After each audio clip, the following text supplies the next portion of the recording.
Hiring as well as practicing professional in governance field needs ICSAN. ICSAN. What is ICSAN? ICSAN is a leading statutorily established professional body dedicated to enhancing the status and practice of corporate governance and public administration. ICSAN members are trained as chartered secretaries and administrators. Who are chartered secretaries and administrators? Chartered secretaries are high-ranking governance professionals with a broad base of skills, unique amongst other professions. They are trained in law, finance, accounting, administration, strategy development, and corporate governance. In today's world, chartered secretaries and administrators discharge a wide range of duties and responsibilities, including functioning as chairmen of companies, executive directors, non-executive directors, company secretaries, risk managers, compliance managers, board evaluators, and corporate governance evaluators. That is interesting. How then do I become a chartered secretary and administrator? Good. Go to the Institute's website, www.icsan.org. You can also visit the National Secretariat of ICSAN at Plot 6, Elephant Cement Way, Alausa, Ikeja, Lagos, to get full information on how to become members. ICSAN, the hub of governance professionals.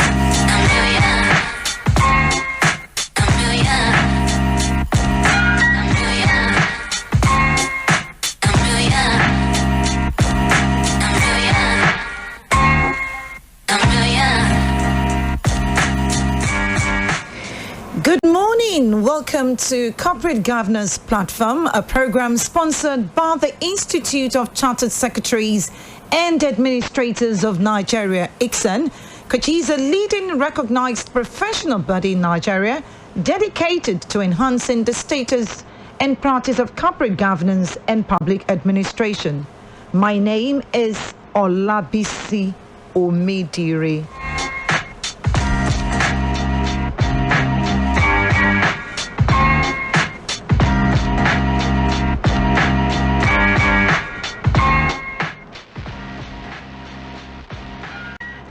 Corporate Governance Platform, our focus is on the chairman's responsibilities as the leader of the board. Focuses on the chairman's responsibilities as the leader of the board. My guest is Mr. SOLA EPHRAIM-OLWANUGA, ACIS. He is the associate of ICSAN, a fellow and member of Governing Council of CIOD. He serves on a number of boards as INED and NED, and his firm serves as company secretaries to regulated entities. A chairman of a number of board of committees and one-time honorable member of Investments and Securities Tribunal. He has also in the past been an activist, having served as chairman of a zonal association of shareholders in the southwest of Nigeria.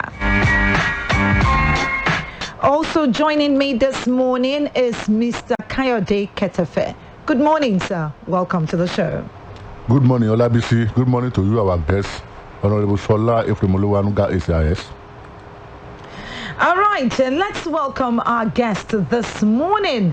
Good morning, sir. Welcome to the show. Good morning. Okay, our focus today, sir. Good morning.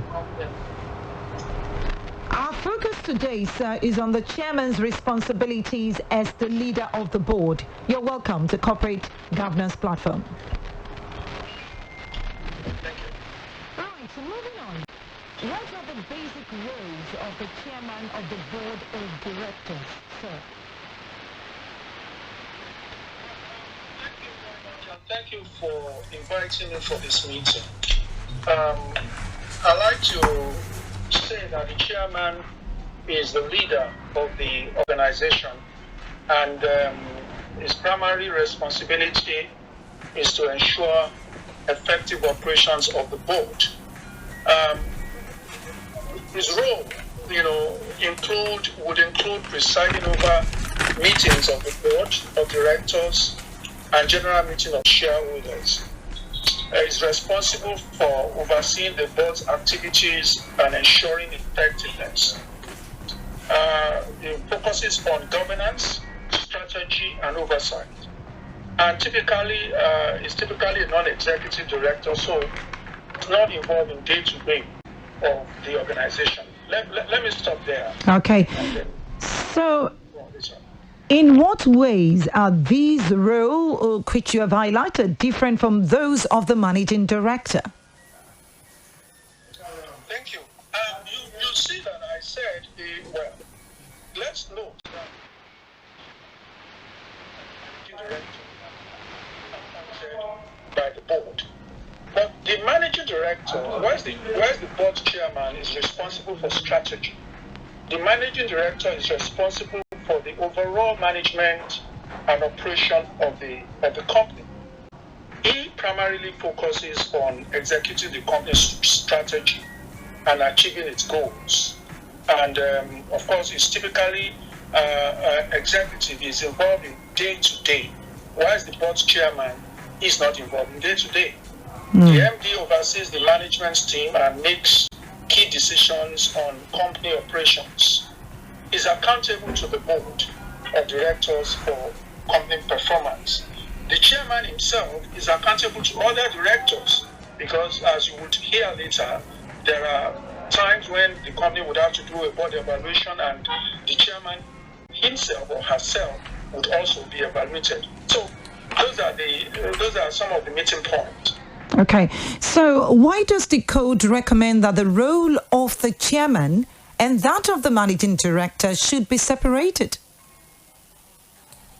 Well, yeah, that's quite interesting because hitherto you would see that there was a merger of role, but post-Enron, when the issue of governance, corporate governance, became a frontline issue, it was recommended, and the reasons are not far-fetched.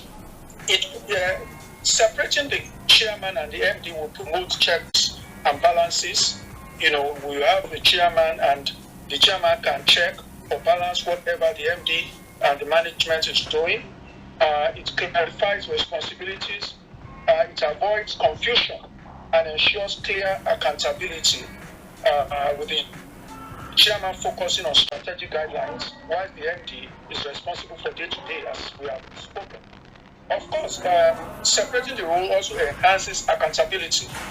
The separation allows for more effective monitoring of the company's performance and easier replacement of the managing director if need be. And beyond all told, this separation makes for good corporate governance because sometimes it's not good to be a judge in your own cause. But for smaller organizations, you have the MD and the chairman being subsumed in one person. But there must be a good structure and a good system to ensure that the operations are quite distinctly seen going forward. All right. What are the likely consequences if a board is headed by an incompetent or overbearing chairman? That's quite interesting. When you say overbearing, I think we need to define what we mean. An overbearing chairman is a chairman who has a dominant and controlling personality. He dominates conversation and decision-making process. He disregards or dismisses others' opinion and ideas. He uses their position. He uses his position to impose his will, and without considering what others feel. He's quite autocratic and dictatorial. He makes decisions without consulting others or seeking their input. And then, of course, he's overly critical, condescending, and patronizing. The board members are not comfortable, before him. So to answer your questions, what are the consequences?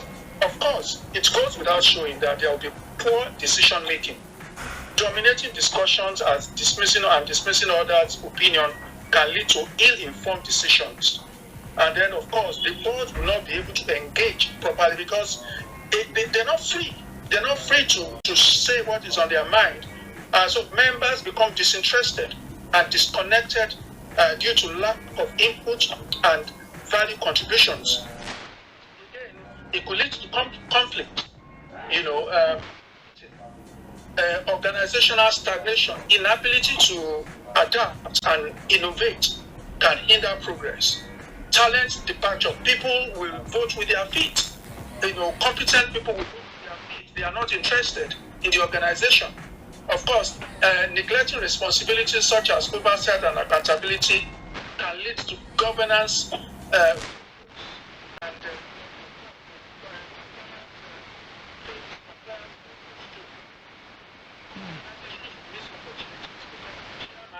is not doing what he's supposed to do. He's incompetent, he's overbearing. And of course, stakeholders will damage stakeholders' relationship. Poor leadership can harm relationship with donors, funders, government agencies, or other critical stakeholders. Also, I think a chairman should not be overbearing. Okay. Should be competent. Thank you. All right, it's still Corporate Governance Platform on ECO 89.7 FM. We're taking a look at the chairman's responsibilities as the leader of the board. My guest is Mr. SOLA EPHRAIM-OLWANUGA, ACIS. Moving on, sir. The code provides that the chairman of the board should be a non-executive director and not be involved in the day-to-day operations of the company. Why is this prescription ideal?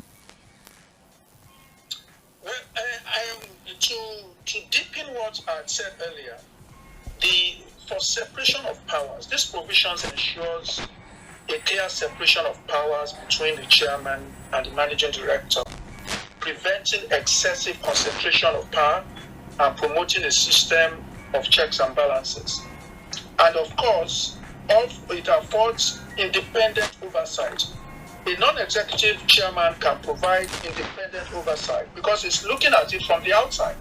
It's not within it's not running as it were. It can have a fresh perspective once it's non-exec. And of course, by not being involved in a day-to-day, being a non-executive, the chairman can focus on strategic issues, long-term planning, and high-level decision-making. Accountability becomes easy. The provision promotes accountability. The chairman is responsible for ensuring the board's effectiveness and holding the CEO accountable for executive performance. And above all, it helps good governance. Good governance, that is the key that ties up, that is the thread that ties up everything. And being a non-executive chairman helps in that, rather than being executive and being tied down, in the day-to-day running of the organization. All right. On the last note, sir, what advice do you have for corporate entities on issue of the role and responsibilities of the chairman? Well, when you're talking of role is general, but then responsibility is something that is specific. The chairman should, in his responsibilities are, you can see it in two ways: toward the board meetings and the company meetings. It should show leadership. It should set an agenda, the agenda of the meeting, collaborating with the CEO and the company secretary. It should facilitate the meeting. It should set a good tone at the top. The chairman should ensure that there's constructive debate, and it should keep the discussion focused and productive. It should manage the time of the meeting well. You don't want to sit at the board meeting for hours upon hours. It should ensure there's conflict resolution, because on the board there are different types of people. And so the board dynamics is key. The chairman must manage the board dynamics. And of course, he should ensure that board members receive relevant information, reports, and documents in a timely manner. And he has responsibilities toward the company meetings. We've been to several AGMs.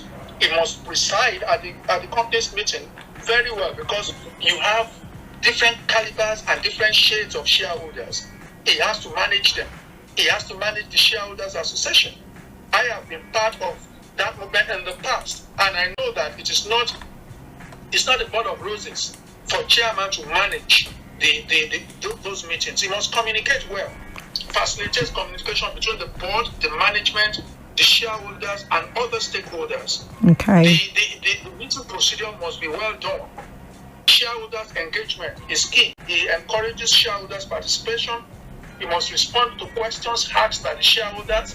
He must not promote the self-interest of sectional members of the company. Ensure that it gives, key and it gives voice to the majority as well as to the minority. So those are some of the roles and responsibilities of the chairman, and he should take them very seriously. Okay, thank you so very much, Honorable SOLA EPHRAIM-OLWANUGA, ACIS, speaking on the chairman's responsibilities as the leader of the board. We appreciate your input, sir. Thank you. All right, coming over to Mr. Kayode Ketefe, FCIS, for Head of Research, ICSAN, for the announcement. Thank you very much, Olabisi. I just want to inform our listeners that the Institute of Chartered Secretaries and Administrators of Nigeria, ICSAN, offers training for capacity building for all kinds of directors, in addition to other areas of in addition to trainings on other areas of corporate governance. If you look at the calendar of our training department, you will see that there are many trainings that are specifically designed to build the capacity of participants and equip them with skills to run a company in the capacity of the chairman of the board, the capacity of managing director, executive director, or non-executive director. More importantly, the Institute also organizes special training, special tailor-made and bespoke training for corporate entities that specifically request for it. Those that have participated in that kind of trainings have always attested to its quality and depth. So I'm using this opportunity to invite corporate entities to take advantage of this service that ICSAN renders and train their members of the board as well as top management staff on all areas of corporate governance. Thank you very much for listening. Have a pleasant day. All right, then. Thank you so very much, Mr. Kayode Ketefe, Head of Research, ICSAN. On this note, we conclude today's edition of Corporate Governance Platform on ECO 89.7 FM. This program is sponsored by the Institute of Chartered Secretaries and Administrators of Nigeria. My name is Olabisi Omidire. Do tune in same time next week at 10:15 o'clock on Wednesday morning for another edition of Corporate Governance Platform. Good morning.